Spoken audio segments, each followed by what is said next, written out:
What's going on, everybody? Welcome into another edition of the Sun Belt Syndicate. We've got a nice one in store for you guys tonight. Josh and Coach Blakley thought I might have been reaching out for some selling of insurance the first time he saw an unknown number come in. So once he was aware of who the heck we were, he was very easy to work with and get on here tonight. So we appreciate his time. He'll be our special guest of the evening. And Marv, you're coming to us from Virginia yet again? Yeah, Lynchburg, Virginia, home of that Liberty team that nobody likes to talk about. Oh man, the Flames. All right. Well, deal with that the best you can. Seth, what's the weather like up in Boone this evening? Cold and snowy, my man. Ooh. Cold and snowy. Rain and snow, that's all it does here. I'm guessing Coach doesn't have to deal with too much snow down there in Texas, right? About once every 5 years. We got it this year. My daughter built a snowman about yay tall. We just had to get it done before lunchtime, before it melted. Oh, man. Oh, look at this. The return of Artie. Coach, this is Texas State's biggest fan as far as we're concerned. And he's been a longtime viewer of this show specifically for the baseball aspect. So hopefully Artie Cat's excited about having you guys and you specifically on the show tonight. Very cool. Very cool. In my defense, though, about the insurance, I literally that morning was shopping for car insurance. And I mean, I got 100 phone calls and so many texts and emails. And so like when it came in, I was just like, oh my goodness. And then actually Mag saved you because he was like, hey, did they ever reach out? And I was like, oh man, let me check. And I was like, oh my God. One of my car insurance people was the podcast. So, all right. So I thought he was saying it as like, yeah, just don't look at unknown numbers. But he legitimately was thinking I was trying to get him insurance. So, what's funny is I responded to him and I said, well, now that you mention it, I am trying to reach out regarding your car insurance. But no, I'm glad it worked out. I'm glad that Max gave us a good word, man. We really appreciate all his efforts. And did you see his hands play on Twitter going around, Coach? From this week? What did he do? It was kind of a line drive. I think it took a one hop, but he grabbed it like a shortstop would. Just grab that thing barehanded. Even the blonde squirrel finds a nut. Oh man, yeah, it was a pretty good play. A lot of guys in the dugout liked that one. So he definitely making some highlights before the season gets too far along. Artie Cat's got a good question or comment here for you. Coach Blakley, I just want to suggest a name for retirement, Joseph A. Vance for the early teens. Maybe you understand that better than I do. Joseph A. Vance. I don't, unfortunately. Okay. He may be a family friend of his or something. I was thinking, Artie Cat's kind of a historian. Is he talking like early teens? Isn't like 2013? Or are we talking about like 19 teens? So like, here we go. I got details. He was a pitcher for the White Sox. Anyway. Artie, you got my vote, man. I don't know. Oh man, I keep covering up Seth's face with all the comments. Maybe I need to. It's all right, buddy. Yeah, it's not a bad thing. No. Went and played for Texas State. So there you go. There's the name there. There's where it comes from. Right now, the only retired number we got is Goldie. So Paul Goldschmidt. Okay. He went to Texas State. Yeah. Did not know that. He was a freshman. I was a senior, so he would have been a freshman in 2007. So probably 7A, got drafted 2009. He's with the Yanks now, right? Yep. And you guys were you guys known as Texas State at that point, or was that before the name change? I forget when that happened. So when I was in high school, it was Southwest Texas. So I think it changed in 2004. Went over to Texas State. So just before you got there, then. If I'm wrong, Artie's probably about to correct me. He probably will. He probably could. Yeah, he always gives us the facts we need. We need the name. He played before numbers. Yeah. Interesting. Yeah, he's definitely our resident historian. Coach, we'll start you off with as we say, a softball question on a baseball show here. But going into the season before this weekend kicked off, kind of what were your guys' expectations as a whole or maybe there's a specific expectation that you as a coach kind of hope to get this year? Yeah, I mean, we came off a disappointing 2024. Felt like it didn't go the way we wanted it to, and we were trying to change the culture, brought in 27 new guys, and probably even more exciting than new players was some new blood on the staff with David Pierce and David Linehan. Coach Pierce obviously was over at University of Texas for the last 8 years, and then Coach Linehan came to us from the Minnesota Twins. He was the assistant hitting coach over there, and so kind of got all the new guys and the new pieces. And with David Pearson, who's been to Omaha Minnesota 8 times, just and what we've talked about is we got to get to Omaha, and how do we get guys to actually buying? Because I think every team probably in the country says, hey, we're going to Omaha. Let's go to Omaha. Breaks it out to Omaha. But how do and that was one thing Coach Pierce was big on. Well, how do we get from we're talking about going to Omaha to going? Like what's the next step? How do you get the buy-in of guys actually walking down the field thinking they're going? And so, I think that's 100% our goals. We're going to Omaha this year. And you look at preseason polls and different things, and they are what they are. And we probably got ranked exactly where we deserved after last season, and we're fine with that. But that's it for us, man. I mean, it sounds like coach speak, but we're trying to get into a regional, get into the dance, be the team that's playing hot at that time, and make a run and go get to Omaha and knock down the door for Texas State to get there. Absolutely. Marv, you got a recruiting question that you'd like to throw out at this point? Because I think that fits well with. Yeah, no, it does. So a question I've been asking all the coaches is like in today's environment, NCAA, you got NIL, you got the transfer portal. When you look at taking a kid out of high school that's a stud, right? But he might take a year or two to get acclimated to the college game, might have to put on some weight or whatnot. And then you go look at kids from JUCO or a kid that wants to transfer in from a different school that's, played a year or two, seen college arms, taken at bats. Does that change your approach to recruiting at all? Or are you specifically just looking for the position fit and the right guy? I mean, I kind of look at it like this, and I am the recruiting guy. I'm sure y'all know that, but like, you're looking for a Friday night guy and you're looking for a 4-hole hitter, and they come from where they come from, right? And if the Friday night guy's a freshman, the Friday night guy's a freshman. Have we taken some portal guys? Yeah, absolutely. Like, why wouldn't you? There's history with them. You're not just recruiting a player that you like the video and you like the swing and you like what he does, but you got numbers that when they've already done it at our level, they're relevant numbers. JUCO, there's a little bit of a jump. High school, obviously, there's a huge jump. But what we've actually seen, especially going into next year's with the rosters being cut down like they are, we've been able to sign some high school kids that we wouldn't have had access to in the past. And I think you got to go get the best players.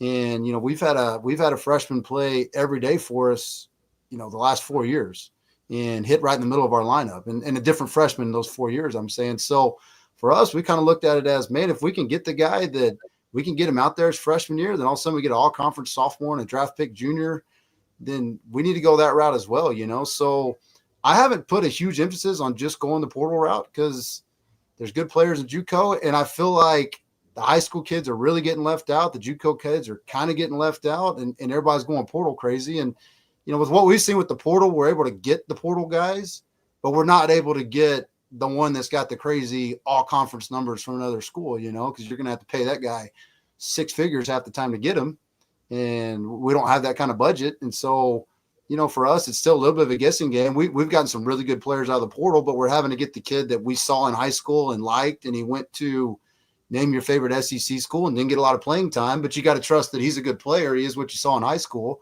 He just didn't get to play because it's a log jam of portal guys over there. So I guess to answer your question fully, it's changed it a little bit because we have access to the portal guys, but we've always been kind of 60-40 high school to junior college kind of program. And I think now it's probably 50-30, and then you go 20% portal, and you kind of go that route. Yeah, it just, when I look around at the rosters, it just seems like they're older nowadays. Like everyone's kind of got, more upperclassmen up there. But I don't know if you don't mind touching on this, because you see it in football all the time, like high school kids getting looked over because people are going, especially in football, they're going the portal route. How are you seeing that affecting high school recruiting kind of like across the country? I think the level of players that are available right now is crazy. And you're having to just tell them to be patient, and you're telling their travel guys, we like them, but they got to be patient because, with a 34-man roster next spring, you can't have 12 freshmen. Like that's a little crazy. You got 22 guys that aren't freshmen and 12 freshmen. So I think it's just going to become you got to kind of find your own way. You got to choose your own route, whether that's JUCO or going to the D1 where you think you can play and transfer. And I mean, every kid's going to have to figure it out. Every program's going to have to figure it out. But there's no doubt the high school kids available now would have typically committed summer of their junior year. And now they're, spring of their senior year. And some of them are 92, 93 miles an hour. And all they got is junior college offers, and it just kind of, it's just become a numbers game. It really has. And I don't know. I mean, I feel for them a little bit, but it's just kind of the way things are going now. Yeah, the new world we live in. Sure. Yeah. Coach, last year, this was our first year doing this, and we kind of started realizing throughout the year how much RPI really meant as in regards to seeding at the end of the year, who makes a regional, who doesn't. Looking at your schedule this year, what's some games or weekends that you're looking that could really boost the RPI to really help you guys out towards the end of the year? Yeah, I mean, obviously we'll have the perennial Sunbelt guys that are always going to be top 50, top 60, that sort of thing. And Southern Miss, Coastal a bit in the top 25. Seems like every year. Louisiana, not to leave them out. Troy's, predicted to finish really high this year as well. But, one thing about us in Texas and all the D1s, we're always going to go home and home with the Aggies and the Longhorns and Baylor Bears, and we got TCU at our place.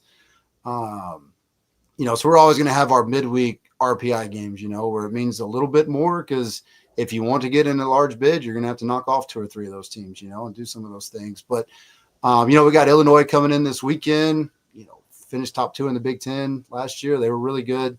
Grand Canyon coming to our place, another one that typically has a pretty good RPI at the end of the year over in the WAC conference. And then we go to Campbell, which you guys probably know more about them than I do. When we scheduled that, it was old Campbell with craziness. Now I know they just got a new head coach, so I'll be interested to see how they are when we get there and everything. But those are obviously big games for us. But then even when you look at our non-Power 4 midweek games, you're looking at Rice and you're looking at UTSA home and home, who's top 70 in RPI every year. So those games are out there. And then like I said, I think at one point last year the Sun Belt had 11 teams ranked inside the top 91 in RPI.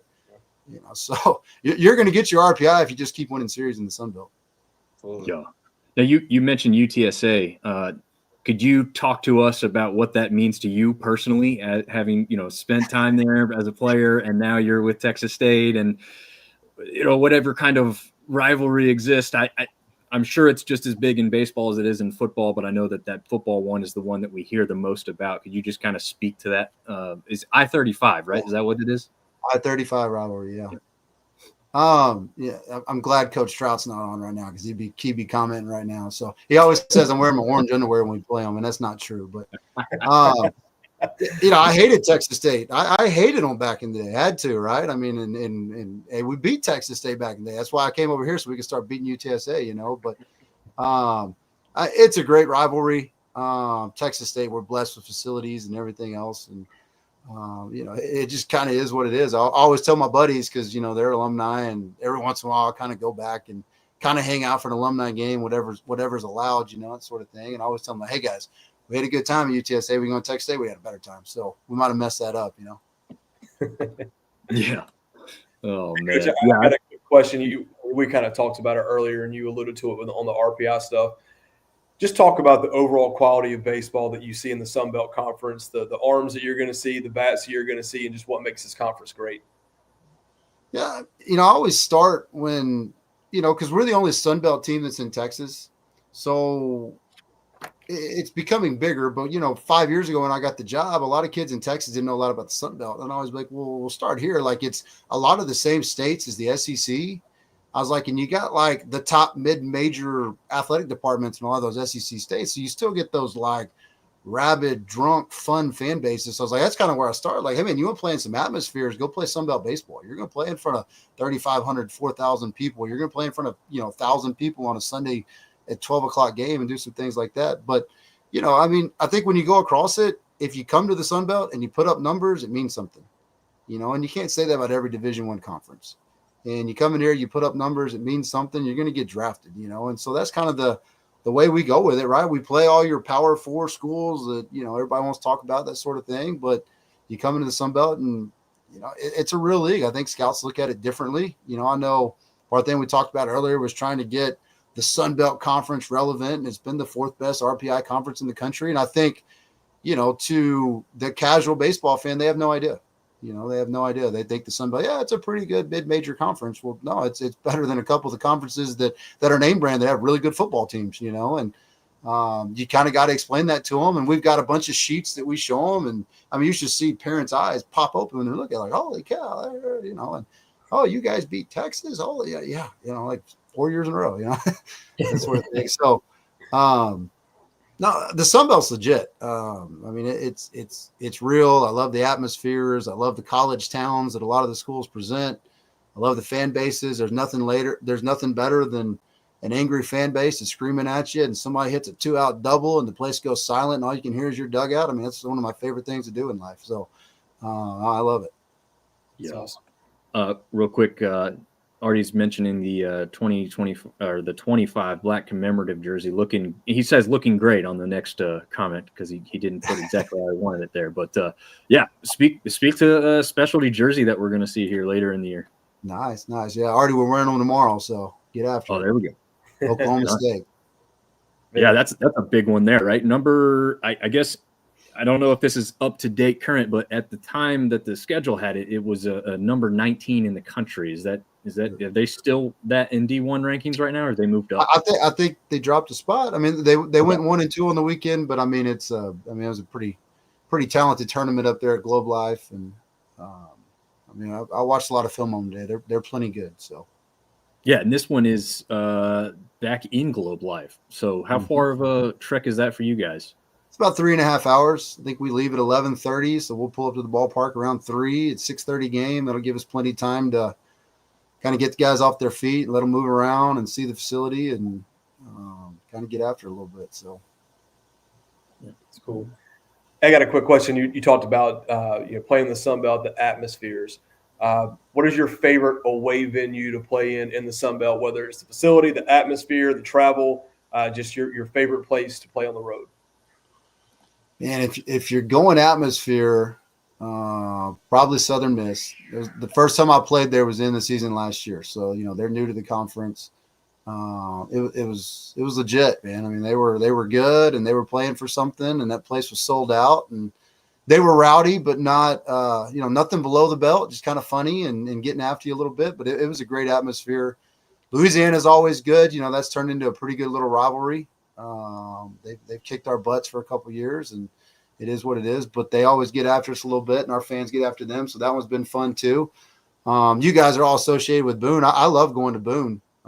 It's just, I always say, I don't know how they put that field where they did, man. It's like you come around a mountain, there's a baseball field, and you're like, what kind of dirt work they have to do to find a flat piece of land over here, and yeah, like Boone, and then it's crazy too what everybody's doing, and Old Dominion's building new stuff. Georgia Southern just did it. Georgia State's announcing it. I mean, think about, you give Georgia State a crazy facility. How unbelievable could that place be? I mean, you're in Atlanta, Georgia, with all that talent, Everyone in the SEC recruits from Atlanta. But no, it's good. I'm trying to think. I haven't been to Georgia Southern. Somehow I've been here 6 years. I've never been there. So I get to go there for the first time this year. I know our coaches like it. I'm sure that's going to be a pretty cool place. I mean, even Marshall. I mean, have y'all seen Marshall's place? Yeah, their new place is pretty nice. Unreal. It's cold, but it was unreal. Coach, as an App State fan, we had the Georgia Southern guys on last week, and they were phenomenal. But you will enjoy nothing about Statesboro. There's nothing. I'm kidding, of course. I'll use that in recruiting tomorrow. So there you go. Oh, man. If they hear that line, they'll probably know who I'm talking about. If you guys talked about go ahead, Seth. Go ahead, Don. Go ahead, buddy. All right. Well, you guys talked about the rivalry with UTSA, and obviously they're not in the conference. You don't have a Texas team in conference, as you said. Sure. Is Louisiana, it seemed like maybe, is that your guys' go-to as far as like who you consider a rival in the conference, or is it really not marked or thought of in that way at all? I'm kind of curious as to how that works for you guys. Yeah, I definitely think it is. You know, I've never talked to Coach Daggs or anybody on his staff about it, but it always seems pretty heated when we get together. And like I said, the fan bases get after it a little bit. And I feel like it's in every sport a little bit at Texas State, you know, to beat Louisiana because, you know, it felt like we were kind of their little brother for, you know, Texas State, I think, came in the Sun Belt 2013. And then I think, you know, like 19, 22, 24, something like that, won the Bubba's Cup. But for a long time, you know, like Louisiana was up there at the top and trying to get past those guys. So I think to our athletic department and our fans, it's always a big deal when Louisiana comes to town or any of the Bobcat teams are playing, you know, the Raging Cajuns. Nice. Artie says he hopes to see you guys do well in the Astrodome. Nothing cooler than seeing college guys hit home runs and playing in a pro park for a change of scenery. Yeah, I'm sure the guys are pumped about that. I mean, anytime you play, doesn't matter if it's football, basketball, or baseball, anytime you're playing in a pro arena of any sort, it's probably got a little extra juice behind it. Seth, go ahead with your next question, man. Coach, talk about the guys a little bit. When we're looking at stat sheets at the end of the weekend, who's popping off? Who are we looking for this year? Yeah, I mean, I'll start with this, and I don't want to go too much in detail, but we might be the most injured team in the country. We had a rough 2 weeks, man. So we started opening weekend without 5 of 9 guys that we thought would be in the starting lineup, and some will be out for considerable time. But the flip side of that is I thought we played really well. You know, we were a lot younger lineup wise than we anticipated being. But the guys got after it, you know, and obviously, I don't say obviously, but, you know, Ryan Farber is, you know, the guy to watch out for first and foremost for us. And, you know, he's healthy right now. And, you know, he had a great season last year playing the majority of the season with 2 torn groins, you know, and kudos to that kid for even trying to play, much less having the season that he did. I mean, the guy could barely run and yet he would gut it out and steal bags when he had to. So, you know, he's a stud. He's our shortstop, hitting leadoff, switch hitter, controls the barrel. It's literally like he steers the baseball when he hits it. I've never coached anyone that can do some of the things that he does on a baseball field. And then, you know, the one that we're high on and he got off to a great start is Ethan Ferris, our center fielder, you know, 6'5" center fielder that can run, has an absolute cannon in the outfield and, you know, hits the ball over the lights, you know. And so it's just all been a freshman year, got his feet wet, just didn't have a ton of success, but how can we get him going? And then, you know, right now we're close, right? We're really close, man. If he can keep producing at the level he's doing it at, it's going to be pretty special for him. So, you know, those 2 guys, and then I got my stat sheet. I don't want to leave somebody else. Somebody freshman, Zach Gingrich, you know, talk about, you know, the door opening to get some guys in there a little bit. And he came back from Christmas break and was like a change guy. You know, this fall, he was just one of the freshmen that was there. We liked him. He's big. He's physical, left-handed hitter, and it was okay at times. Sometimes it wasn't great. And he came back from Christmas break, and everything was different. It was like he put on 10 pounds. He's swinging the bat differently. He got in like a pro group and hit every day and took at bats, all pro guys. He's in the 3-hole right now. As a freshman, had an unbelievable weekend, man. It's real juice. He's got a good eye for the zone. He was going to fight for our DH spot. Now we got him in left field every day. So my challenge as the outfield coach is, hey, I got to get that guy ready to go, not make mistakes for 56 games. But he's really working at it, man. He's doing a great job. A big physical kid that the wind doesn't matter when he hits the ball. He can hit through the wind, get it out of the park. He cleared our batter's eye the other day with no wind. It was kind of insane, you know, really doing it. But then, you know, on the mound, Friday night guy, Jackson Tier I think he led Division III baseball in ERA last year. What a big get for us. And that was all Coach Trout. I can't take any credit, man. He flew up to Martha's Vineyard and watched him pitch. And I was skeptical, man. I was like, I don't know, Coach, D3 guy. We're going to have to go after him real hard to get him. And he's been, I mean, so much better than advertised. He's a real Friday night. Do what? In the grand scheme of it, getting a D3 guy, is that a pretty big, I mean, is that a pretty big deal? I mean, for yeah. a D3 player. I mean, I coached Division III baseball for 3 years, so I'm pretty familiar with the level. It's a big jump, not to you know, nag on anyone that's playing Division III baseball, but yeah, the jump in level of competition is pretty extreme. to be a Friday guy as well. That's for his stuff to come in here and play right away is pretty impressive, you know. And then, awesome. You know, Austin Eaton, who was our Friday night starter last year, and now he's hitting in the 4-hole due to injuries and DHing, and then he's our Sunday guy. And He's been really good as well. So, and then we got some back end bullpen guys that can really do it, man. That are definitely catching the attention of some pro guys. They got big velo, big stuff, and if we can keep that 3-headed monster on the back end of games, throwing strikes and competing and keep that stuff up, and we got a chance to really pitch it this year. Nice. How much is that new scholarship or roster limit going to affect things next year? You talked about injuries, with 40. How many guys do you have this year? 40? We have 40. 40, yeah. I mean, 6 less guys on the roster. That's gotta make you nervous. Well, so, we have another kid that's a catcher who's 2 weeks away from being released from having Tommy John at the beginning of the fall. So, if you look at it right now, if we were on a 34-man roster, we have 6 position players out. Wow.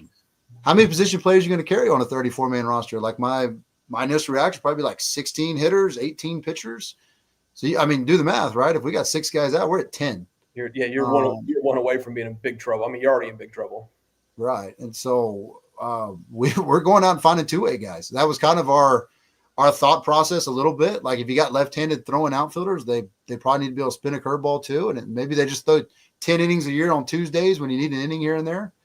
But man, after all this has happened, we're like all in on, hey, we need 4 or 5 two-way guys. Just if nothing else, we'll just keep them throwing bullpens in case something happens. We can get them going a little bit, Interesting. Absolutely. Wanted to talk to everyone about your season opening sweep. This was, I know, maybe from a coach's aspect, you don't want to say this, but we'll say it. It was pretty much expected. And so it was nice to see you guys go in there and take care of business as we thought you would anyway. Can you speak to maybe some things you saw that you liked out of this series specifically, what it gave you the opportunity to do opening up down at home before the season really gets going here?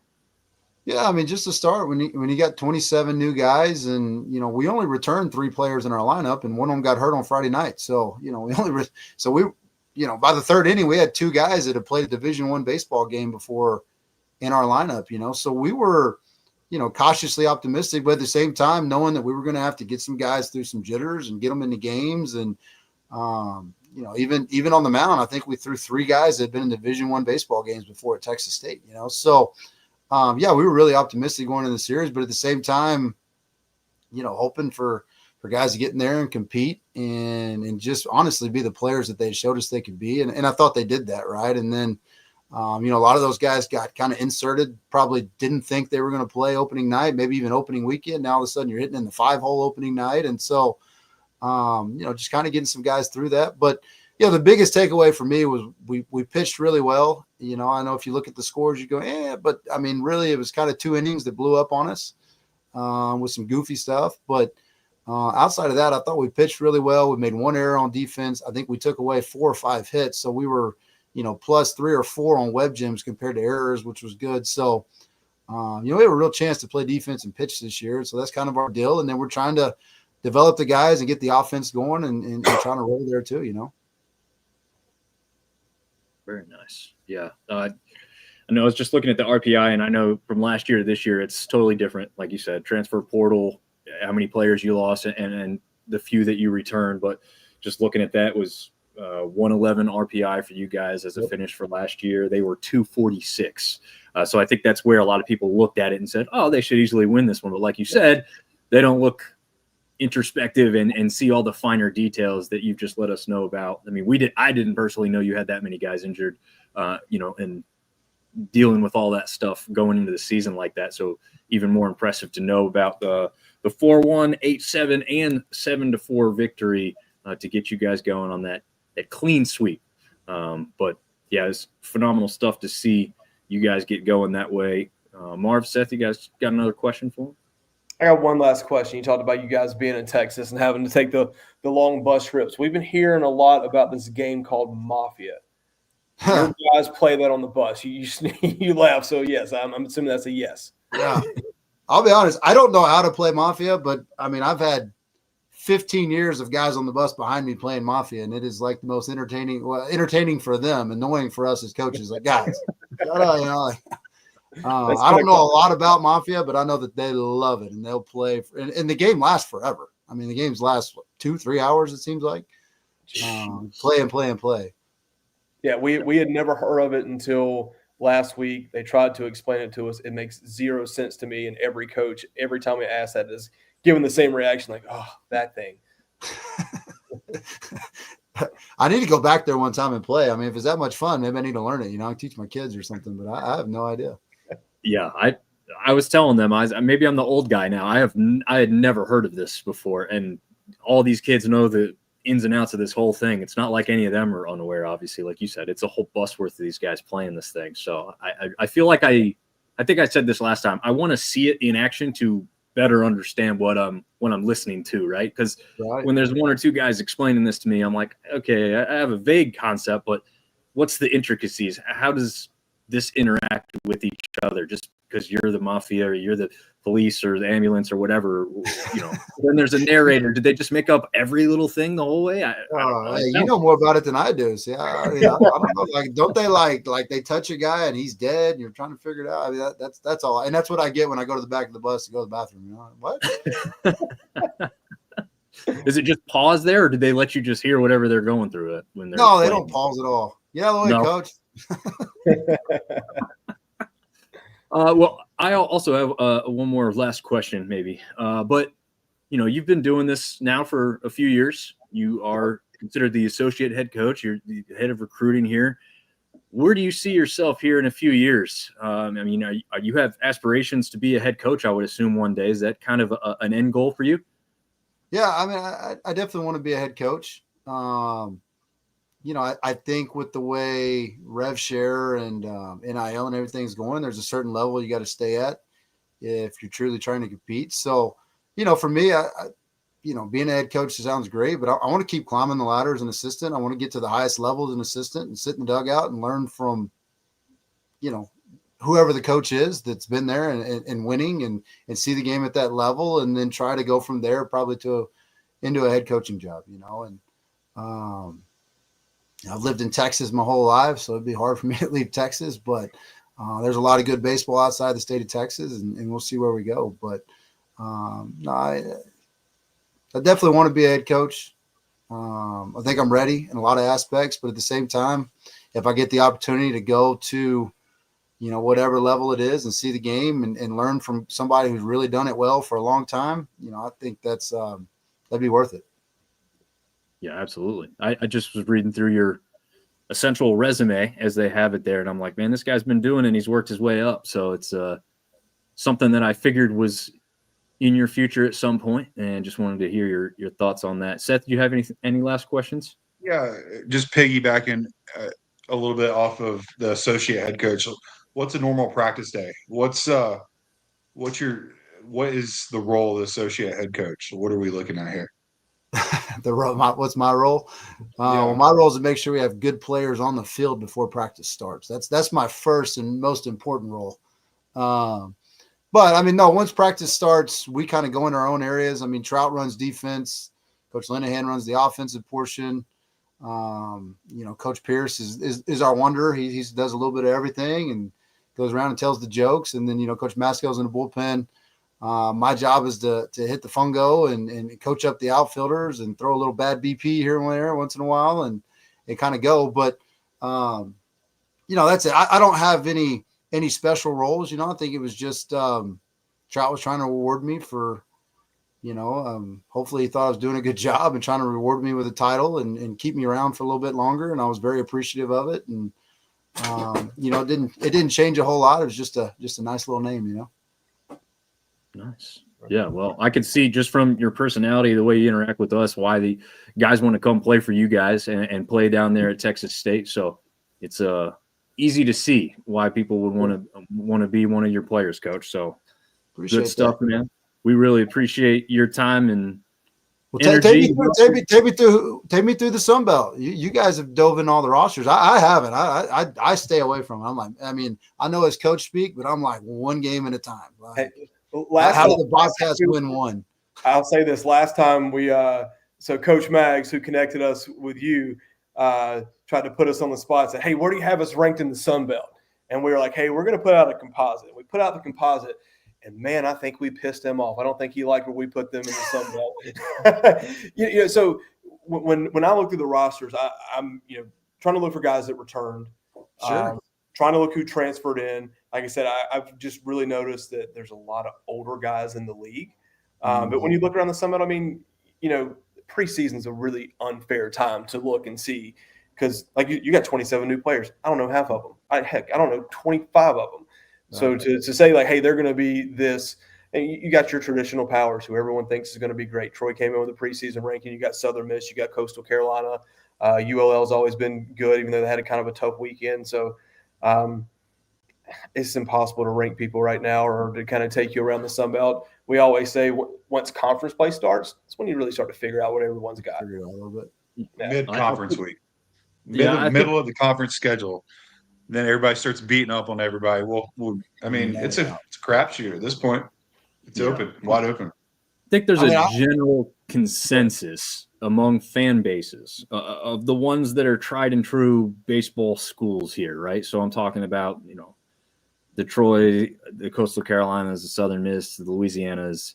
They all think they're going to end up in the top 4. That's, pretty much who we've got. All right. So, we won't lie to you, Coach, because it's out there on the internet. You can go find this whenever you want. We have you guys. Interrupt. Yeah, go ahead. I got to do my own poll, and I was like, because they said it to me, and I was like, hey, man, we finished where we finished. Like, I don't want to be ranked high. We don't deserve to be ranked high. And here's what I'll tell you, too. In 2022, they picked us 9th, and we were 3 outs away from hosting the Super Regional in Slam Marcus. So they don't mean anything. And the number of times that's came up to our guys is, uncountable, right? So, which I will tell you what you rank number 1 in. What's that? That hat. I love that. I love it. I mean, we got these designs, and it is. Well, we got to dress this for you after this, Coach. Yeah, I'm about to say, just wait. This is Seth's plug to ask for free stuff. It's going to happen at some point. hey, if you guys weren't on podcast, I could probably get 3 headed that way. There we go. There we go. As we say, Seth hates free stuff. He hates it, and we just worry about not making everybody mad on here, right? And we're good. That's what it's about.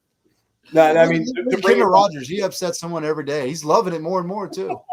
Yeah. No, I mean, like Seth kind of alluded to, and I think you talked about it earlier.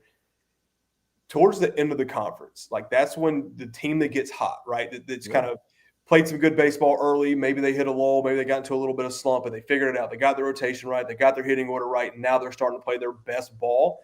Those are the teams that you're going to move up the chart because you just want to get hot at the right time and get the right lineup in there. And guys have got a season almost underneath their belt, and they've kind of figured it out. And like you said, you can beat the crap out of each other in the conference. So if you can start to separate at the end, that's when you should start feeling really good about yourself.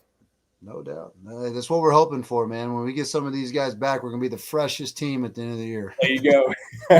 That's true. What's funny is, in a sense, that's kind of what happens in basketball, right? Sure. Football is not necessarily the same. Like every single game matters, right? You can't even afford to drop one, it feels like, as any kind of mid-major, right? Otherwise, you're out of the CFP at that point anymore. But in basketball, and similar with baseball to some extent, you really just got to position yourself so that you can get hot at the end of the year, and that's when everything's magnified more and people are watching more and paying attention more. So it seems like, like you said, Coach, you guys get healthy by the end of the year, and you're already doing well. I mean, sky's the limit, it sounds like. So, like you said, we put out this preseason prediction. I told everybody who's trying to give us a hard time, like you said, you kind of finish where you finish, but also like none of us submitted this. They just gave them to me, but none of us submitted this thing and didn't make any changes. Every single one of us had pen marks and pencil and eraser, and we're trying to like double and third guess what we've done and what order we've put people. It's just, that's kind of the fun of it at the same time too, right? So it's analysis paralysis. It's like, all right, they're playing a series. They've got Southern Miss, but it's at home. Can they get 2 out of 3? But then they got to go play Troy on the road. How's that one going to turn out? And what time? It's preseason crap is just that. It's crap. Which way is the wind going to blow?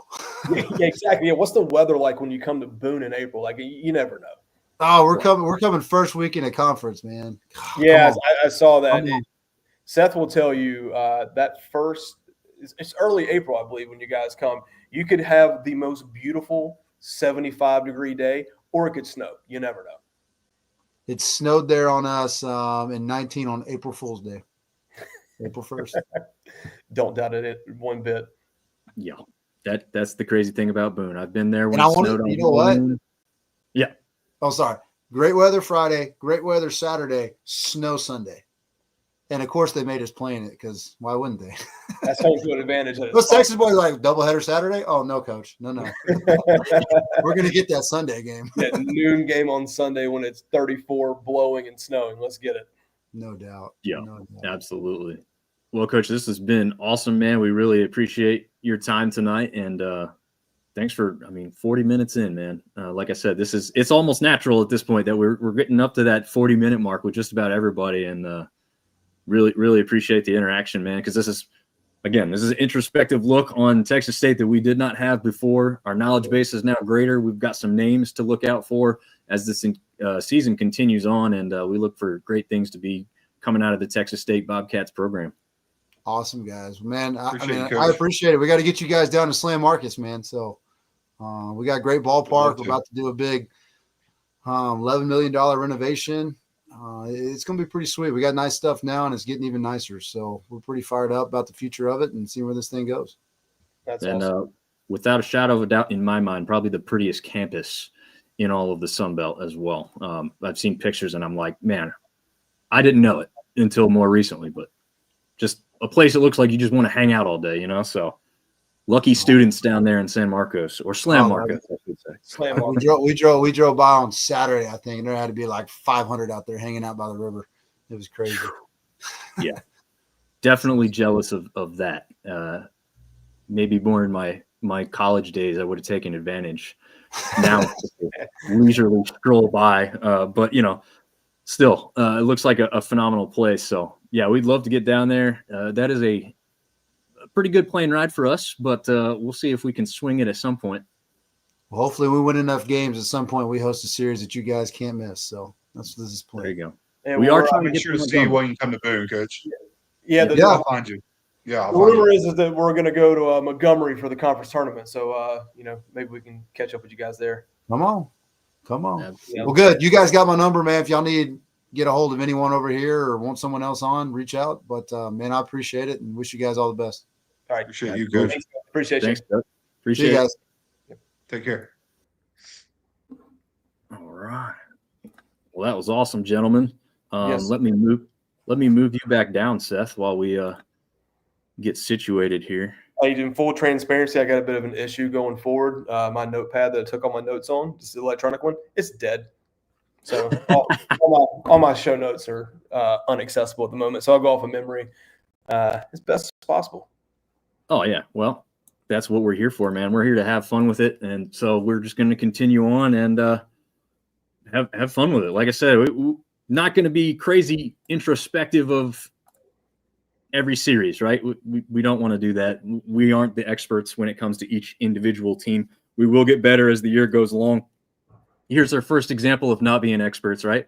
We grade ourselves very hard here. We may adjust this going forward, but take a look at the first series picks. I think not too shabby, even though we really, again, grading hard. Each one of us got one series correct. I don't know. Marv, any regrets? You think you should have changed something? I definitely have one big regret on mine.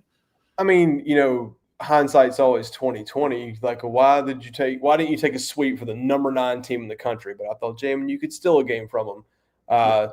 Definitely thought that Marshall would get at least one. I went on a branch. I saw both of you guys went 1-3 in that series. Like, well, shit, I'll be a little bit different. I'll go for 2, but maybe the jet lag got him. I don't know. But no, those are my picks, and I'll stick to them. Yeah, And Marshall played 4. I guess they did play 4, huh? Did play they 4. did play 4. Yep. Didn't get one at all. A couple of them were close. Yeah, they had some close outcomes. The one reason I took them for one, Bryce Blevins, obviously our guest from Marshall last year. I thought maybe he can go in there and steal one. He had a pretty good performance, but unfortunately, they actually I think one of you guys was telling me how much they were up at one point late in the game by 2 or 3 runs, and then Hawaii had like a big comeback there and flipped it around. And obviously playing at home, that's a big deal. But I do want to also put this out there, and maybe we can touch on it more once we get to that series real quick. But this would have been an upset no matter how you look at it. I know Marshall's a Sun Belt team, and you look at a Sun Belt team and think they should beat a lot of people they match up against. Well, Marshall ended last season at 190 in the RPI, while Hawaii was 74, up there with the App States. And who else was over there? ODU was up in that area. So this was always kind of favoring Hawaii, especially with that long distance travel and playing at their venue at home. So my regret, obviously, is the JMU 2-1 score. You imagine how pissed off the kids from Marshall are. You go spend 6 days in Hawaii, tropical, beautiful. You fly home. It's cold, about to snow, and you're like, take me back. I know, right? Yeah, Hey, that's it's better every losing. single. Yeah, go ahead, Mark. It's better than losing 2 in Hickory, North Carolina. I'll tell you that. Yeah.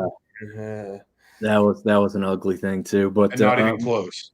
Real quick, I always kind of forget to go back to the Instagram comments because they don't appear like all these other ones, unfortunately. But Paul, our resident Trojan fan, is saying, "Go Troy Trojans," and they had a heck of a weekend to start out with. But yeah, we'll see how these picks keep going. I know there was some confusion too, and I asked these guys before we put this out there, like, you think people will be confused that like one team's over here, the other's over there, the number closer to the direction of the team is how we're picking? There was so many people that were like, "What is Marv thinking?" And I was like, he didn't pick Western Carolina to sweep y'all. It's the opposite. You guys sweep them, whatever. We'll kind of coach some people along the way when we need to on that. All right. South Alabama. Gosh, I have too many South names to keep straight in my head right now. But South Alabama completes a winning weekend. I have kind of a little tagline for each team that we can kind of cover there. But obviously, pretty good weekend, 4-0. I mean, I guess the only thing you can look at is how good those wins are against those teams, right? I mean, you've got to maybe question how good those teams are going to be. But they had some good ones. I mean, 12-2, nothing to be too worried about in a score like that. A little bit closer on that rubber match that happened this afternoon. But we did have 3 games on Monday, by the way. So in the conference, there was 3 games that were played earlier today. So this was all in Mobile too, correct? Yep. Yes, all in Mobile at Stanky Field, where we are no longer welcome. But we'll see if we can get that changed. Side eye emoji. Yeah. Artie Cat saying, didn't they just open a new ballpark? Marshall did. If that's, and I'm catching Artie's comment here, maybe after the fact. But yeah, Marshall did open a new ballpark. Not sure about the other teams that we were talking about there, but I think South Alabama did a little renovation, but I don't think it's new. But going back to South Alabama, a lot of teams that would like to be 4-0 right now. Yeah, maybe this one right here, and there's our boy right there on that one. Yeah, so you're right. South Alabama got a new artificial turf field, so not a new some club or some type of luxury seating area as well. I think we debated that. I think we talked about this a little bit last year, especially with Arkansas State. What are we thinking? Like 15 games in the season when we really know, start to see who's a contender and who's a pretender. 15 and 20 first quarter to half of the season. I think it's like 3 weekends into conference. 3 weekends. Because I mean, you got some teams like that's Coach 15 games right there. I mean, well, Coach that was just on. I mean, if you look at their schedule, like who they're playing, like he mentioned, they got Oklahoma State, they're playing TCU, they're playing Grand Canyon, they're playing Campbell, like playing some pretty tough out of conference schedules. And then you got some other teams that are playing a soft out of conference schedule. So I don't think, if you got a team that's stepping up and playing a whole bunch of SEC schools and playing some like top 100 RPI schools out of conference, if they start off 500, 8-8 versus a team that played a whole bunch of 150 to 250 RPI schools and they're 11-4, like you can't just look at the record and like, oh, this team started off really well. So they haven't played anybody. Right. I get it. Yeah, I think that's what we're going to see here. Like exactly what you just said, Marv. There's going to be some teams that have a really tough schedule to start off with and some ones that have a little bit weaker. And when you get into the conference play, people are going to say, well, this team's coming in 7-1 and the other one's coming in at 4 and. But another question. Yeah. And I asked this, why schedule teams like that? And quote unquote, you get the same answer every time. To prepare you for conference. I mean, that's the generic answer all the time. But in reality, is it yes to see where you stack up? But these are very big RPI games as well.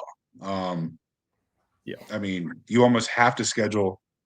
I mean, looking at App, I think they've got Wake Forest and Duke.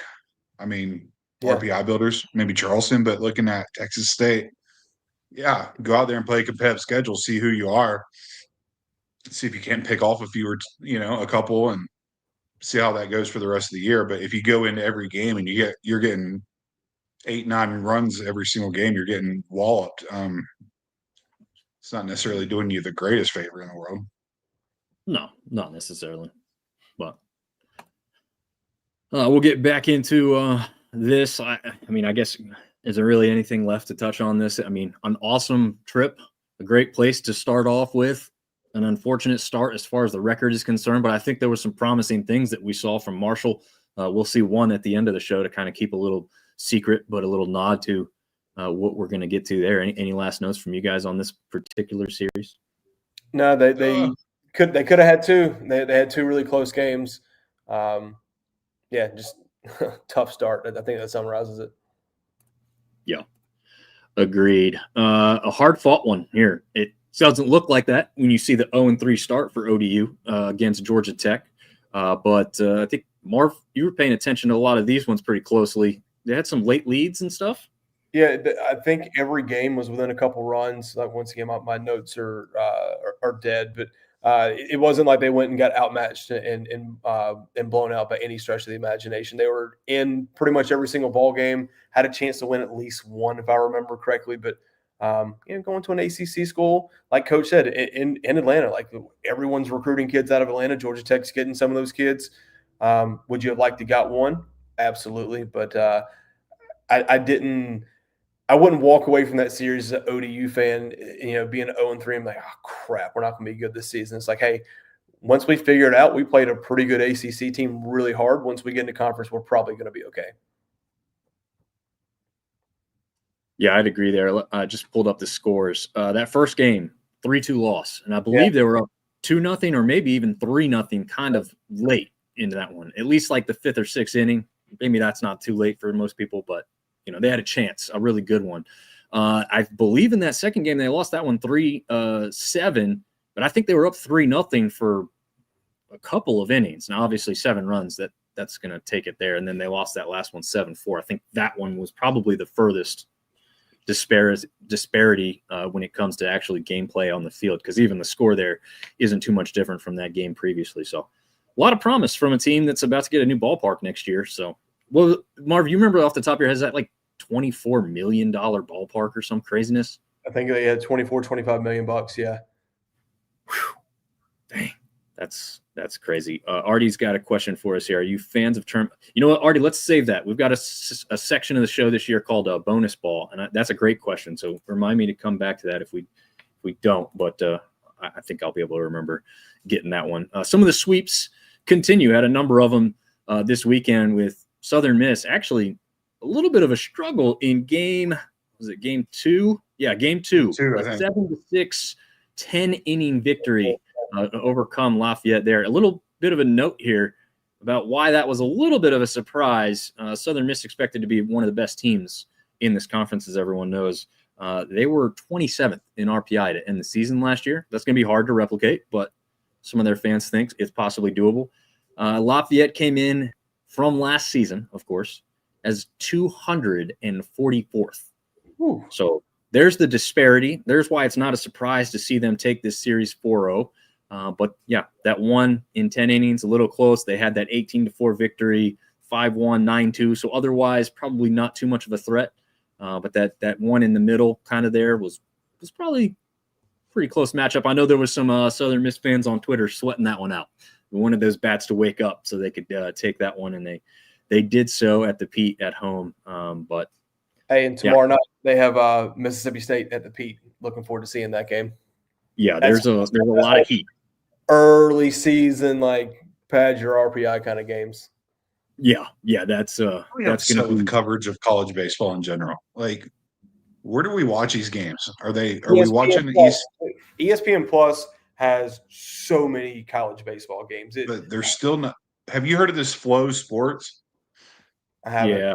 Yeah, they charge you by either the game. I think you can get a monthly subscription. It's not great coverage. A lot of people don't like paying for it because they feel like they're not even up to the ESPN Plus standard, which, we've all seen can be good or it can be kind of crappy as well. It's kind of up to the teams and the students that are covering the game, because a lot of times I think it's kind of student-run camera work, at least from the looks of it sometimes. But yeah, I mean, I think Seth's right. I mean, we've got a number of them. Actually, both of you are right. Marv is right. There is a ton of college baseball on ESPN Plus. But to Seth's point, there's quite a few early season Sun Belt matchups that are nowhere to be found otherwise. A couple of them. Do we know anything about the Southern Miss game coming up tomorrow night? I would assume that one's going to be covered. Yeah, I would definitely assume that one's going to be on ESPN Plus. I remember I got home Sunday afternoon after evals and clicked on ESPN app, and there was 52 college baseball games on, which I was like, it's pretty awesome. Yeah. I mean, there is a lot. They will definitely give you, and we know this across the board, even though what we've just talked about with every single coach and every single one of us believes that the Sun Belt is one of the best baseball conferences in the country, it's still considered by most outlets and most people a mid-major conference. So we aren't getting quite the coverage as your ACC, your SEC, hell, even your Big Ten, which, again, that's the one that I'm harking on the most, is saying, like, you're really going to say from top to bottom that they're better than the Sun Belt. But anyway, that's one that also probably just has more money. And so they have more cameras and more people that'll do games. I know I was just watching Rage and Review last night for the Louisiana fans out there. They did a great job covering the weekend, but they did so many other breakdowns of smaller things that are specific to the Cajun fan base. And one of them was, no coverage for at least one or two of their games. And they're going to kind of run into the same thing because softball and baseball are playing at the same time. And they kind of have to choose one because they really only have one crew to cover all this stuff. Yeah. In those regards, it makes sense, but it's still frustrating, right? Like, you pay for ESPN Plus, they tell you all your team's games are going to be on there. You hope to see them. And I can confirm that the Mississippi State Southern Miss game is on ESPN tomorrow night at 7. ESPN Plus at 7:00. Mississippi State's ranked 18th. Ooh, along with Troy and Auburn tomorrow night too. Yeah, and Troy got bumped. They're 24 this week, and then you've just Georgia Tech, Georgia Southern on tomorrow night. Saw a bunch of Sun Belt games. App High Point is on tomorrow. Cajuns and Texas Southern, JMU and Radford, and Arkansas State, who we're talking about now, and Ole Miss. Arkansas State. Just kind of, Seth, were you keeping an eye on this one at all? This one's a little tough because the last game of this one was ending today. I think this was another one. I checked out the first two games. Not very impressed with Arkansas State. I mean, they struggled a little bit. They opened up hot last year and ended up towards the bottom this year. I watched at least, I think, the Friday game of this one. Not real impressed so far. I don't have a lot to say. Yeah, that's fine. I think a lot of people would probably come away with the same. I mean, again, I'll bring up the kind of RPI from last year as a reference point because we don't have enough this year to go off of. Arkansas State was behind Morehead State in RPI from last season, 218. Morehead State was 167. So neither program was all that impressive. So not surprising that Morehead State gets the win, but you kind of hope a new era starts with a home series win, right? And it did come down to that last game that they could have taken it. Unfortunately, did not go that way for the Red Wolves. But again, not terribly shocking like this one was. I don't know how much you can really say. Just the offense wasn't offensing. Yeah, I had a double take every time I'd pull up and see the score. San Jose State, what were they, like 171 RPI last year? 170, almost perfect, Marv. Yeah, 170. Yeah, I mean, listen, we had kind of heard from some Cajun fans that they thought that this might be a little bit of a down year for them, which a down year for them is a good year for a lot of schools. Right. This one really, really shocked me. Yeah, absolutely. Shocked me too. I mean, started off fine, right? 7-2 victory Friday night. Nothing to worry about. 8-3 loss the next game. All right. Things happen early season, get it out of the way. But then they lost the last game 12-4. Yeah. So, I mean, whatever you thought was just a minor fix that needed to happen seems like it may be a little bit more than that. Early part of the season, plenty to turn this around. There's not really a cause for, an overreaction. But I do think it's a shocking loss in the regard, like you said, Marv, that Louisiana was 41st, sorry, in RPI to end last season. So to come in and lose to a team that was 170 after last year, again, these aren't the same teams year over year. We're not saying that, but as an early season reference point, because we know so little, it's kind of something we can use to at least have an idea of what we expect to see. But yeah, that was the biggest shock to me. Now we'll go to Coastal Carolina. Is this the strongest start for any team in the conference thus far? Without a doubt. Seth, yeah, I agree. Yeah. I do too. Now, St. Joe's, let me see where my notes are for that. And in reference point, we know Coastal got in as the 7th place team. We've kind of talked about that the last couple days or weeks at this point. St. Joe's was 140th last year. Washington 160th. So St. Joe's is a better team than Washington, or at least from last season. K-State was 37th, though. So that's the one that matters the most, the biggest matchup. And, they just beat them 8-3 and 9-2. Yeah. So they didn't just win; they won decisively each game. I watched a little bit. Man, they got some dudes on the mound that they're hard to hit, at least against these teams. Obviously, the bats work really well, but that's the best start in my opinion. Look at here's another reason why it is. Add up every single run that was scored against them. They would not have lost any game. Yeah. If you added every single run from all their opponents, that's a great way to start off. Obviously, at home is an advantage too, but yeah, I'm thinking Coastal's off to a very, very strong start. Easy to see why. I think there's a number of different rankings out there for baseball. Perfect Game, I believe, is the one that had them as a preseason ranked team. So easy to see why now. They're playing another tournament this weekend, and you will find out very quickly how good they are, because I think they've got to play Alabama, Ohio State, and NC State. So I know we're going to get to the do you like the tournaments, but that's a good one for them to be in. That's a heck of an early season test. Yeah, no doubt about it. Warhawks, they take the series 2-1. Let me put this up here on the full screen, and I'll talk while I change like Superman over here to something that Coach Fed may have sent us to help us out. But yeah, the Warhawks get that early season series victory over Eastern Illinois, I guess, right? Isn't that what that logo is? That is definitely Eastern Illinois. Nice. Yeah, they looked pretty good. Zach Shaw there's the one pictured, one of the guys from ULM that we did have on the show. And it's time for me to take my triumphant return here. As we can see, we're Warhawked out now, baby. Look at that. You know what? The hat goes really good with that shirt.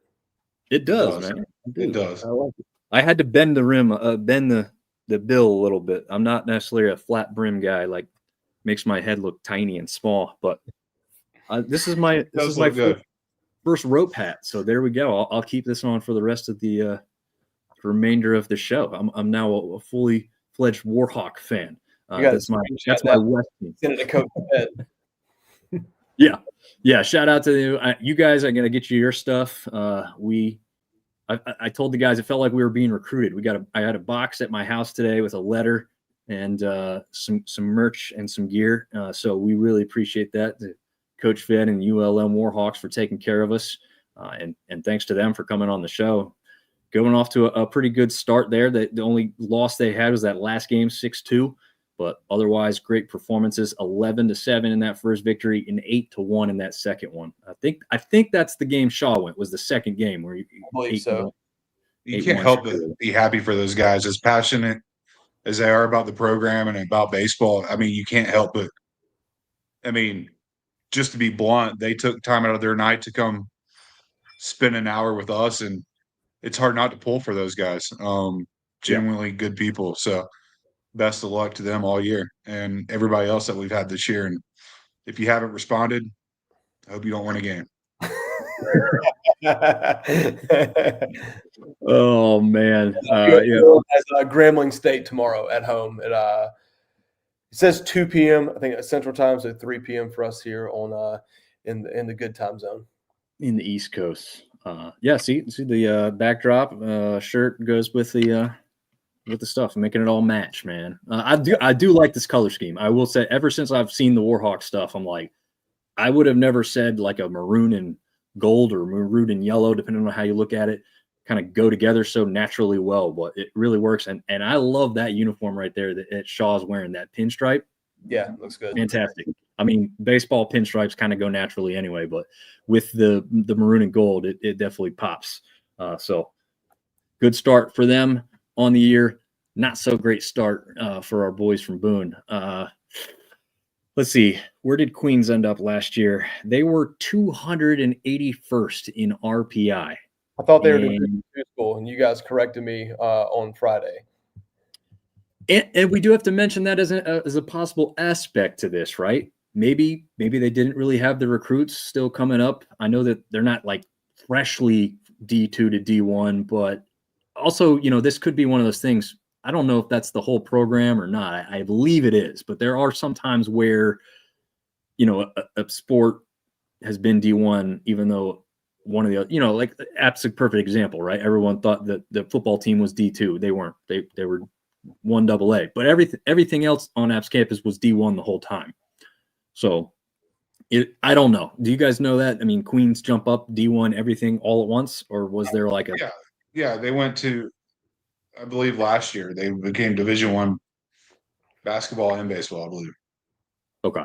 I knew the basketball had jumped up because they actually should have qualified to go to the NCAA tournament, but couldn't take advantage of it because they were in their, and the same thing JMU went through with the bowl games. The transition year. Yes, but I didn't know if like baseball had been D1 for 5 years or something. You know what I mean? Like I just didn't know. That dude they threw on Friday night, he had an arm. I think he's still throwing strikes. Yeah, I mean, App struck out. What was it? 16 times was how many times they struck out in the first game. I think he's responsible for 10. I didn't get to watch any of the second games on the doubleheader on Sunday, but man, as an App fan, not the way we wanted to start. Sweep was what I was thinking going in. But hey, shout out Caleb Cross coming back off injury. He looked really good on Friday as well. Braxton Church had a big weekend too, right? Yeah, he did. Good one. So the syndicate bump, fellas. The syndicate bump. It's a real thing. It's real. It is a real thing. So yeah, App's got High Point tomorrow, and then what is it? University of Massachusetts Loyola this weekend. So back in Hickory this weekend, right?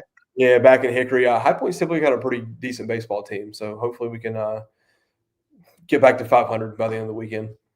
Yeah, nice. And I knew that there was a weather issue for Saturday, which would cause the doubleheader Sunday not only be played away from Boone, which it was supposed to anyway, but even then it was supposed to be played in that minor league ballpark, got moved to a Division II baseball facility.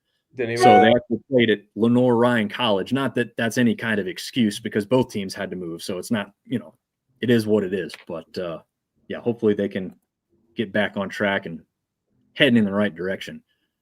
We know Georgia State is known as the Bus Lot Boys. So this one is busted open as they take Belmont down quite easily. 3-0 in their series, 3 straight victories there for this one. Georgia State was 110 in RPI and Belmont 169. So not a matchup that necessarily was going to be a clean sweep from the outget, but they took advantage and took down Belmont. I had some pretty cool stats written down for this one, and I can't. They're not accessible at the moment. So yeah, good job, Georgia State. Way to get off to a. I mean, once again, said it earlier about South Alabama. A lot of teams in the country like to be 3-0. Yeah. And like I said, that RPI is close enough there that there's absolutely a chance Belmont could have jumped up and won one of these games. So when did they start tracking RPI for this season? That's a good question. I don't know if there's a hard and true like week they start or. I want to say I what? Google searched it a couple of days ago, and it said RPI will start after like March 17th or something like that. It's a day, okay. I'm making up a day, but it was definitely one of the ones that I looked at. I was like, we'll start tracking this season after this date. Interesting. I figured. I mean, if I'm looking at analytics, I want to use last year's data until it's proven completely wrong, right? Like, give me a starting point and I can adjust, but I don't want to like not do stuff until I don't know, whatever. But that's how it's run. We don't. I don't know. I mean, you got Texas State. Coach just on like 27 out of 40 new players. Like, is that RPI from last year relevant at all? True. Not True. really, no. That's one of those ones that wouldn't make any sense. You're right. So I mean, there's that. I think the first week of midweeks will tell us a little bit too. Yeah, I think so. After tomorrow night, some big games. Yeah, everything Texas State is saying. Texas State versus Oklahoma tomorrow from Globe Live. Yeah, we covered that earlier, but he's trying to find a live stream. Yeah, so I will definitely be doing that. I know that last year I got to watch their tournament, but that was like a big time one that was like MLB Network or something covered that one. So that was wasn't that like LSU, Texas, a bunch of teams in that tournament? Yeah. Yep. Yeah, and they fared very well. That's why I thought at that point Texas State was going to fare very, very well in the Sun Belt overall. They didn't win them all, but they were just really competitive even when they didn't win. And I think they did get at least one big win. Well, that was the one over Texas. That's right. Yeah. So, whatever. Doesn't tell you everything you need to know, but it's an aspect that could help you. All right. Again, this was my pick of the week that was going to be some massive upset. I didn't think maybe that Florida State was going to be as good as number 9, right? Like everyone talks about it. Your rankings are way off to start the year because you just don't know. Well, Florida State looked apart, fellas. Yeah, they looked pretty good all weekend. JMU scored 2 runs all weekend. And I think there was some recent bias to this with JMU's regional, not just appearance. They showed up last year. Yeah. And then, the famous 1 of 4 from Arkansas last year would make you be led to believe that they would get at least one out of this. But the bats in Tallahassee were hot all weekend on this one. I watched a little bit of that as well. Yeah. Yeah. When I watched, like you said, the bats for them were hot. The bats for JMU were not. But again, this is another team that was decimated by guys leaving for graduation or maybe transfer portal aspects. But yeah, that looks like the Dukes lost a lot. But again, I do probably lean towards the fact that Florida State's just a really good baseball program. Right. They are. Right. Yeah, and JMU's got Radford tomorrow night. So maybe get that first. Now you lose to Radford, that starts telling us a little bit more. Yeah, you lose I don't think ask a lot of questions. Yeah, I don't think you take much from this now. No, I do take going 1-2 against a Queens team a lot more than going 0-3 against a Florida State team. I would have liked to see JMU score more than 2 runs. Yes, yeah. I think so. And again, it makes my prediction look a little silly, but I just thought they put up a little bit more of a fight. But again, this is a very young team, a totally different team compared to last season. I took a shot that, they'd be a surprise and I was wrong, but that's all right. All right. Our boys down in Statesboro, man, they look pretty good. 3-0 sweep against Western Carolina, for those that don't know that logo or aren't familiar, the purple cats there. Marv, was there any notes that you specifically remember on this or anything you did want to note on this matchup specifically? I want to say one of the pitchers from Georgia Southern struck out 10, but I could be wrong. There was a couple pitchers that struck out a bit, but if you look at the scores of the game, I mean, I think one game was close-ish. The other ones were pretty wide margin. I got to watch a little bit of Sundays and Fridays games, and Georgia Southern looks good. They impressed my eyeballs at least. How's that? Yeah. Okay. So here's the scores. I pulled them up: 10-2 Friday, 5-0 Saturday, and Sunday 11-5. So yeah, I mean, I'd say not necessarily tested. I don't know what we would have expected. I mean, Georgia Southern was 56 in RPI last year. Western came in at 108. Yeah, so pretty large disparity. 108's not terrible. Western's typically had a pretty solid program. Western's relatively always at the top of the SoCon. Mm-hmm. Yeah. So, I mean, a test, but one that they should have won, one they did win. Most of us, even Seth, that we didn't grade you correctly, but you still called a series victory for Southern. So all of us in that regard knew what was likely to happen in this series there. So no big surprises, but again, Eagles take down the Cats in that one, relatively easy. And I've got this one for Troy, ranked for a reason. And again, this one was done before the change in ranking. They're actually 24th. How many right did they score in that first game? They get. I think they got 25 in the first game. Yes. Let's see. Oh, that was one that I didn't write down because that was one of your notes, right? Yeah. Once again, letting the team down. It's fine. I just wasn't prepared for that one. Yeah, they. I can pull that up here just a second, but yeah, they run ruled the first one. That's for sure because I know they scored. Yeah. By the way, while I'm pulling this up, did you see that one score that was like 36-22 or something like that? Yeah. Who was that? I don't know who that was. There was over 40 hits in the game. It was ridiculous. Could you imagine being an umpire in that game, though? Yeah.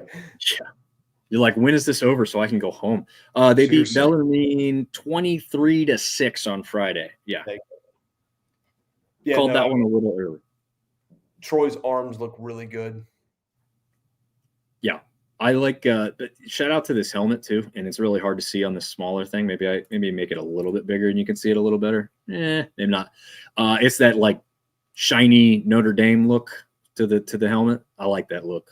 They've done that to their football helmets a couple times. Yeah, that's true.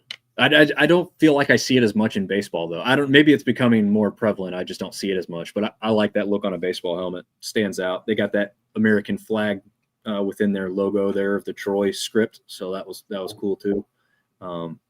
Yeah, not much to say here though, right? I mean, expected Bellarmine. Let's see this one here.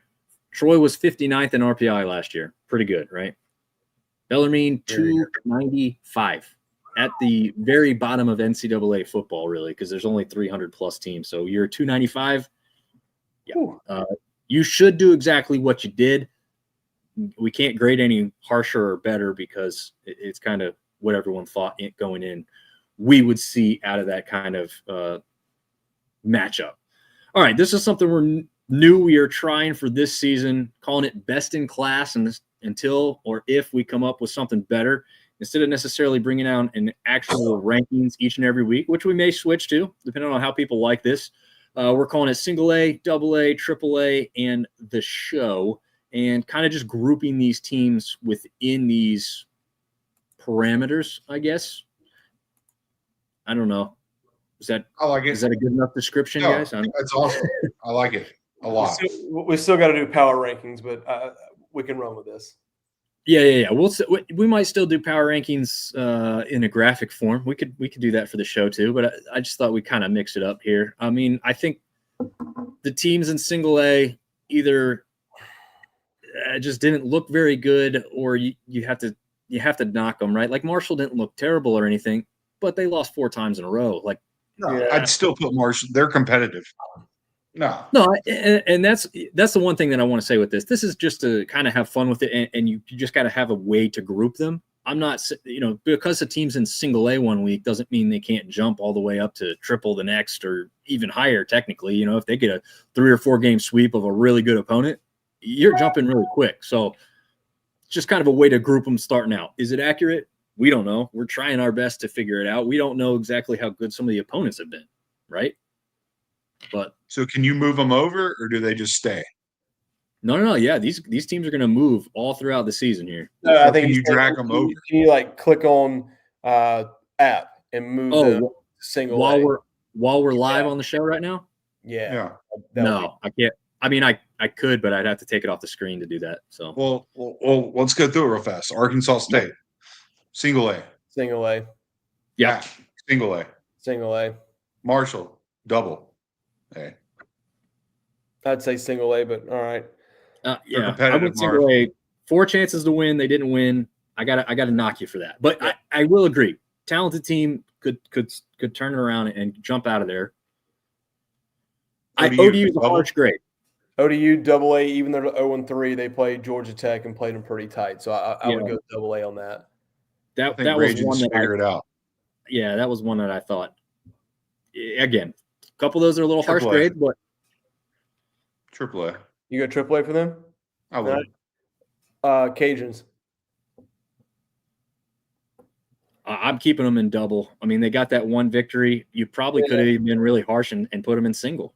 Yeah, I mean, if you would have done what we saw earlier with like a low and a high, I'd put them in high single A. Yeah, that's true. If there was an in between the single and double, yeah. Did you guys already do JMU? Was that the one you were talking about, or were we talking ODU? Cajuns. I'd go JMU Double A. I mean, it's bullshit, Marv. They didn't win a game. No, if you're going to stick Marshall in single A, you stick JMU in single A. Yeah, but check it out. I mean, Marshall and ODU did not play the number 9 team. I'm about to say, Marshall did not play the number 9 team in the country. Yeah. So we're right. not all going to agree. I had to put this together without you guys. South Alabama. Triple A. We all are going to be kissing some ass. I know.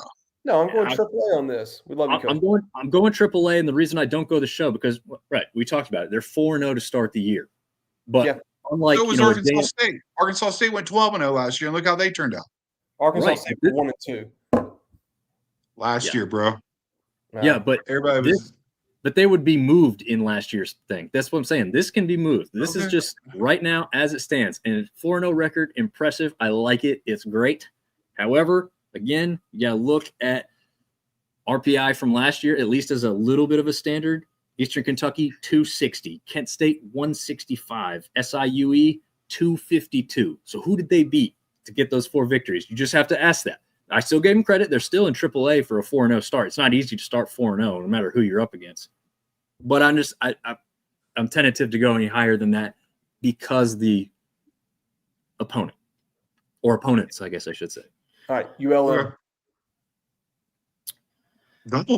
Double. Yeah, I agree with that. Could have been double. Since we're wearing all their stuff, triple. But yeah. All right, Georgia State. Double. Triple. Yeah.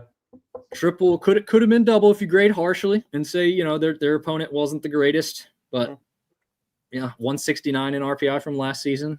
Not the greatest. So anybody going to argue with Troy, Southern Miss, and Coastal all being in the show?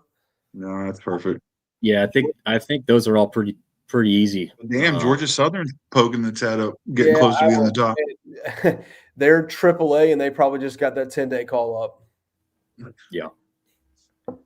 And Texas State, 3-0. I mean, we could decide for sure on that one after tomorrow. Yeah.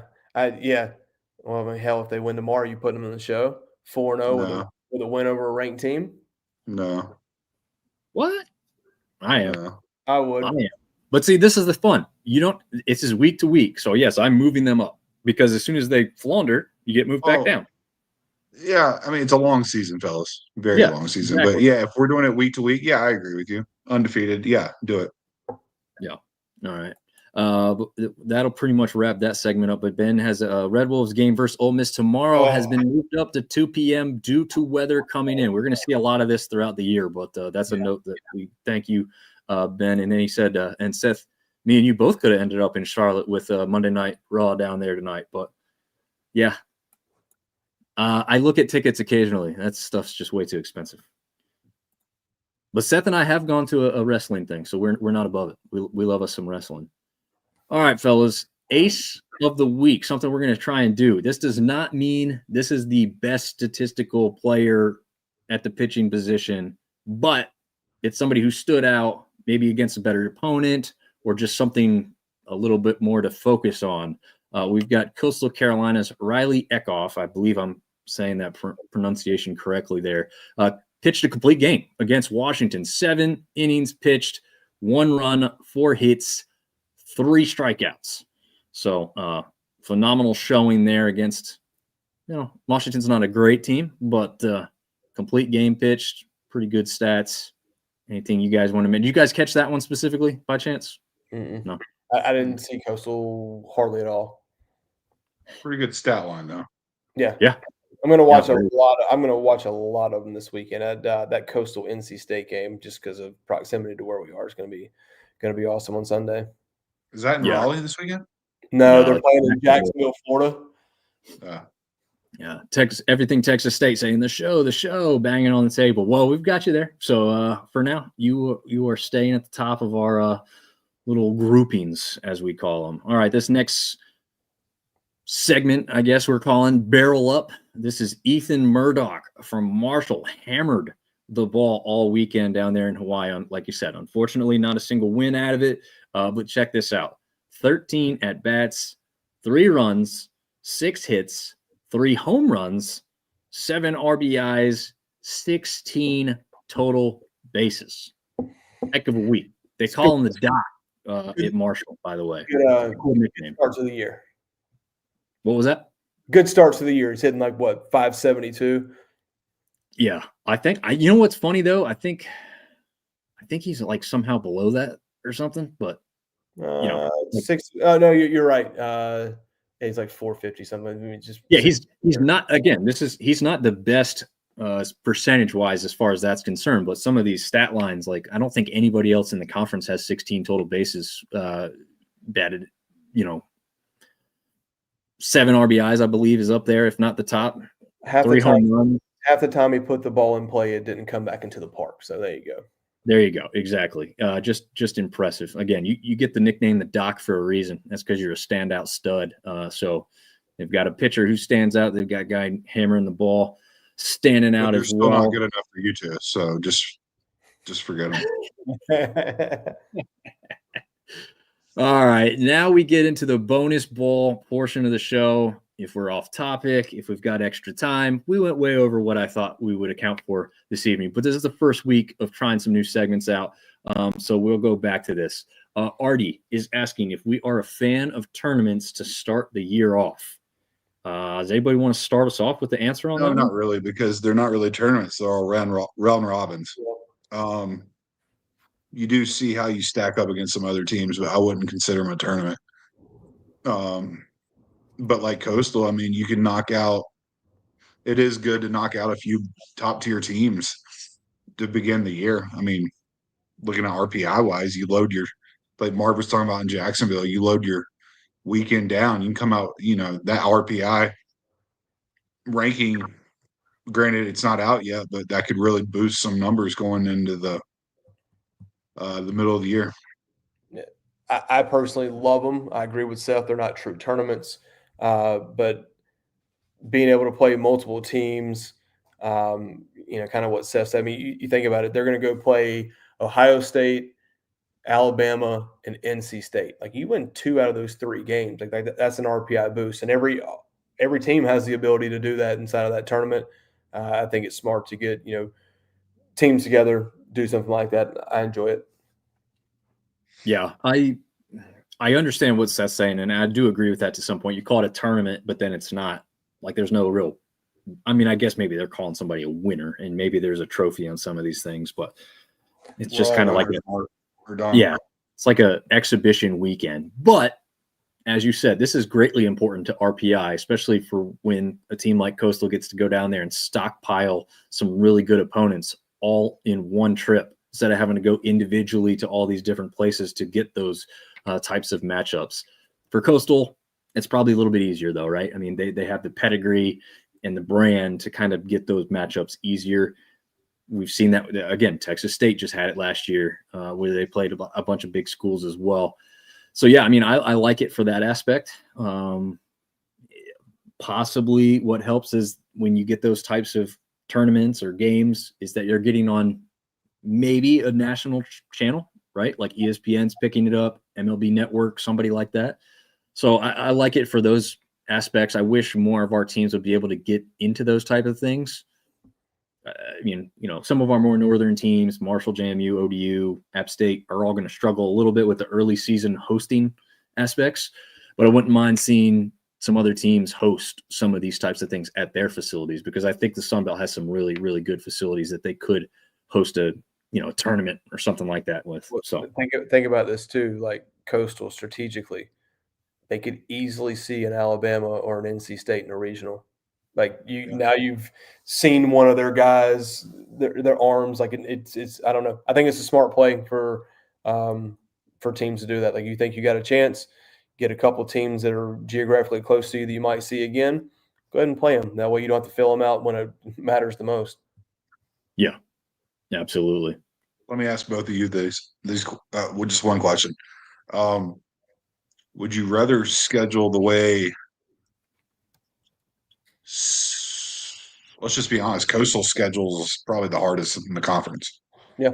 Or would you rather schedule, just for instance, the way Arkansas State started off like 8-0, 10-0 last year? Can I cop out and say there's a safe medium? Yeah. I'll even cop out harder and be like, if I could pick based on what my team is, right? Like if I've got a really young team, I want a state schedule. If I've got an experienced older team that I feel very confident in, yeah, I want the tougher schedule because I know that they're ready, willing, and able to compete at that level. Right. So you don't get to choose that, but if I was a coach and I had a team that I thought was going to be like a 50 RPI, right? Like someone that's going to battle for a spot in the regional, I would start with a Queens or someone super low, then decent midweek. Then your next, look for a team like Western 108, like a pretty respectable team, decent midweek, and then you go play a series against someone. You just kind of maybe staggered a little bit where your competition's building every weekend, and then that's what App's done. That's exactly what App has done. We'll see how that works out. A couple Charlestons, a couple High Points. You got your Dukes, you got your Wakes, but they're all irrelevant if you can't compete. So yeah, I mean, is UMass Loyola a step up from Queens? probably not. Yeah, maybe they're going to slightly. turn around. They're going 4-0 this week. There you go. I like the optimism. That's one thing we didn't even have any time for. Next week, we'll see. Again, those are going to be times where we don't have guests for everyone tuning in and still here. When that doesn't happen, we will obviously be able to spend more time on previewing the upcoming games.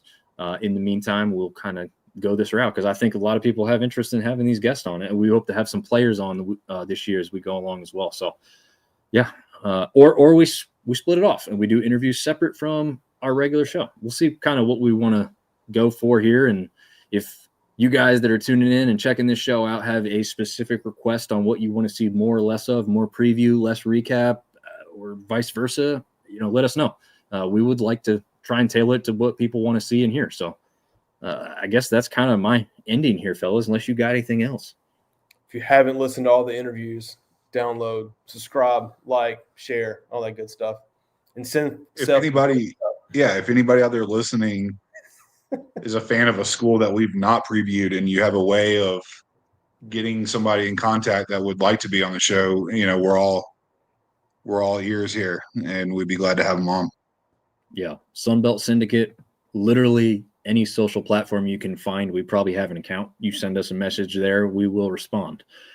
So, yeah, we are here. We're more than willing to give you guys the time and the platform. It's great to hear from Artie too, man. I missed him. I know.